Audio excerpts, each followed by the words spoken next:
Hello YouTube, welcome to Sunday in the shop. We have a repair to do.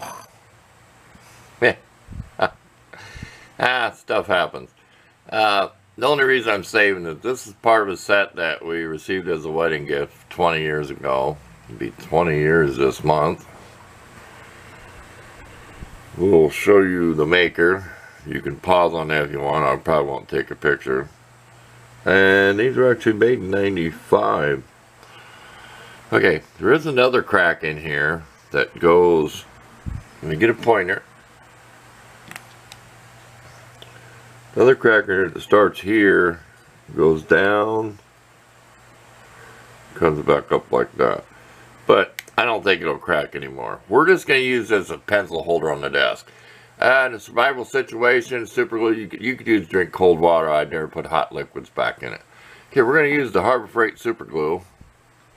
Not to promote it, but this is the good old-fashioned glue. It glues instantly. I do have some rubbing alcohol on standby. I don't have no acetone. I've gotten lucky. I've had my fingers stick and got them apart with rubbing alcohol. We have cleaned all this with alcohol. We're not going to show us gluing it on film here. That's just too nervous. Got a couple chips you'll see me put back in there. And whatever's jagged, I'll take my diamond bit, my Dremel, and I'll smooth everything out. So it'll be just used on the desk for putting paper clips, pencils, and stuff in. So stay tuned. We'll bring you back when we get it glued back together. We're just going to, when we get the glue, you can tape this stuff. We're just going to get it up here. We have fitted together. Always test fit your stuff. You can get it up for a test fit. We're just going to hold it like this for a minute or so. You can kind of hold it in one hand like that.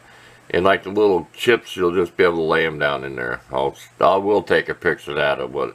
There is some missing, but stay tuned.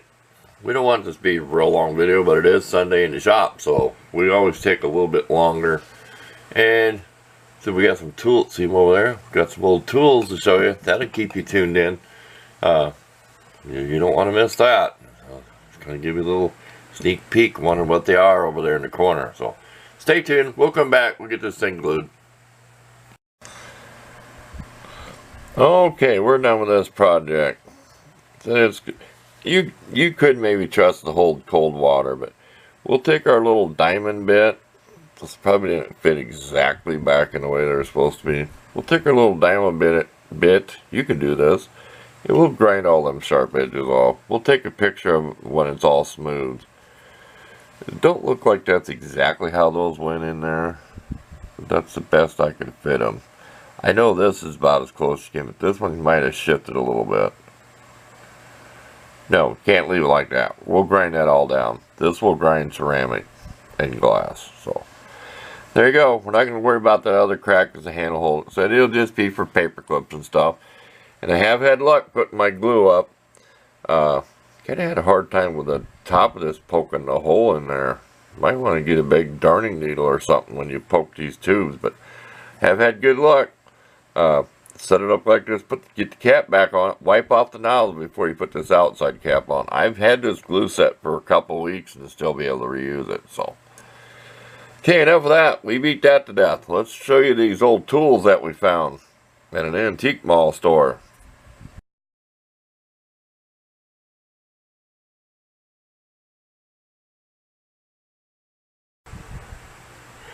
Okay, we'll get you nice up close and personal, whatever they say. What's that saying? Up close and personal. When we went on our field trip to the waterfalls, we stopped at an antique mall. And if you've never been to one of them, they got all these little booths, hard word to say, just crammed full of stuff. Way overpriced. Way overpriced. I mean, I was in shock what they wanted for some of that junk. I mean, some of it's just junk. Some of it's not even valuable antiques at all. It's like a tourist trap thing, whatever. Okay, we're going to take these apart. Okay, we got to do a little grinding on the screw. We're going to take these apart wire brushing. So before we're done today, you'll see these cleaned up. Okay, number 420 if I'm right. Made in Meadville, Pennsylvania. I'm sure I took a picture of it. Channel locks. These were $4. I could not pass these up. See how nice and thin they are? I used to have a pair of these a long time ago. Now I have modern ones, but If you see how that's kind of hooked, that's my favorite. You look at a lot of these, they don't really have that hook to it on some of them cheap ones. They're flat like on the bottom. You don't get that grip that you want on a piece of pipe. See that? That's why I prefer these. That's the biggest. That's the small. And believe me, I can use these on my air compressor project. I don't know if you'll see the video before. I'm sure I'll have the video posted. Having trouble getting that thing to seal, so it'll be in that video. We're going to wire brush these with the homemade rotary tool we made where we hooked to the battery, so we're going to have to set outside. Try to do it without clamping in a device. We're going to set outside in the chair. The flies are terrible. I just killed one in here, so finally it quit bothering me. This weather, it'll rain, then it gets hot and humid. So these are nice. So your handles aren't even, and then when you go, see, I think it's self-explanatory. Okay, enough of those. They'll be back. I did a little bit of test brushing there. They'll be back once I get the screw out and I take them all apart. I'm going to clean these up the best I can. You're not going to get rid of the pits, but I want to clean them good as I can. Enough of that. Okay, these are, I did take a picture, Durex, made in West Germany. I took a picture of that, so at the end we'll have it. These are nice. I have about a foot long pipe wrench. It's really bulky, cheap made, not thin like this. I like this. This does have a few problems. See where that's nice and flat? Look down there. See that? And there's a very small crack right up in here. You can almost see it on camera. Can you see it? It looks worse than what it actually is. Okay, I just want to show you how much wears on these. It has your measurement, which isn't accurate. Whatever. See that measurement lines? Okay, look at the wear on these. Look at that. We're not going to restore these. We're not even going to clean them up. We're not going to do nothing. We're just going to use them. I did adjust this spring a little bit. Crammed the screwdriver in there and kind of bent it up. The spring action. I kind of forced this spring up a little bit, because this part was tilted this way too far. So I did play with that spring a little bit with a screwdriver. But number 10, they are approximately 10 inches long. I am sure someone drilled that hole in there. See what it looks like? I am positive that's not factory. Some remnants of some red paint. If I could find it. Well, you can kind of see it in there. See the little red paint? These are nice. These are $4.50. I do not buy antique tools unless I can use them, and I will not have an antique tool unless I use it. I have an old Ford wrench, like for Model T, Model A, and I use it. I've used it on bicycle stuff. It's flat. It's probably about this wide too. You don't know what a Ford wrench is, and you just Google it. I could take it out if I find it. It's stuck away in my toolbox somewhere. I could give you a picture in the other video, but I mean, they're good enough for what I use them for. I'm not going to put no great big force on these things. They're just going to come in handy for fittings and stuff, okay? You heard me say it. We're not going to put a piece of pipe on it. Okay, here's something I found when I was working on the air compressor stuff. Let me take this off here, this coupler. Years ago, I restored this gauge. I had it all apart. The U.S. Gauge Company. I liked it because I had a homemade air compressor. It could pump the 150. So there's 140, 45, 50, 55, 60. So 40, 45, 50. So you might as well say in the middle. See there's 3 lines. I could look across my shop, my big shop, and see that it's getting ready to shut off because it would pump the 150. He had an old style. It was actually a Freon air pump for a walk-in cooler, and it said USA on it.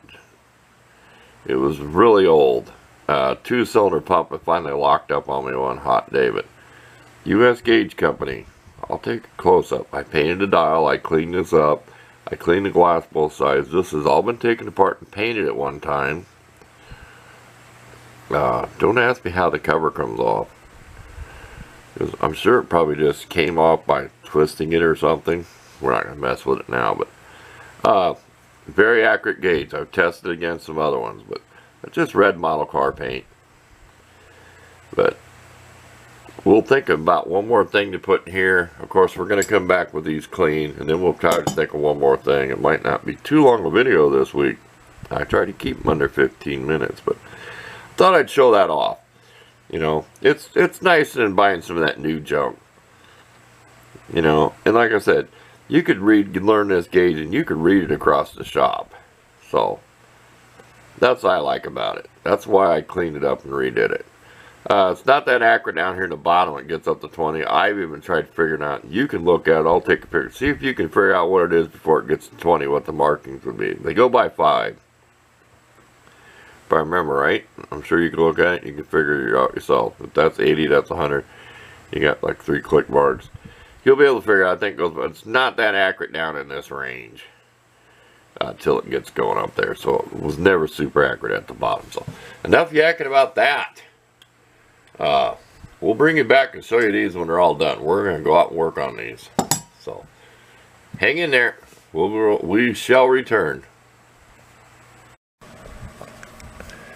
Okay, real quick clip before I go clean these. I have a picture of my little diamond bit where I got down in here, and I kept working this back and forth, just like if you were tapping a thread. You know, go back and forth, don't go one way and break the bolt. You can almost see, you can see a groove where that little bit made a groove down in there, because this had a burr on it where it's been hammered and pounded on just from being dropped and stuff. So beware taking this stuff apart. Don't break it. Don't strip the threads, or you'll be looking for another one of these bolts, and you probably won't find one. See where it's still got threads, but see where it looks nasty at the top? See that? It looks nasty up at the top, but that don't matter as long as these bottom threads are good. So just a little hint. See all that rust in it? I didn't use no penetrating oil because I'm going to be wire brushing this, so I do not want no oil on them. They're dry right now. That's how I want to clean them. So stay tuned. Okay, another short clip worth putting in here. So I'm using the actual tool to hold the bolt. We took this file. See how it's rounded, but see how it's got a sharp edge on it?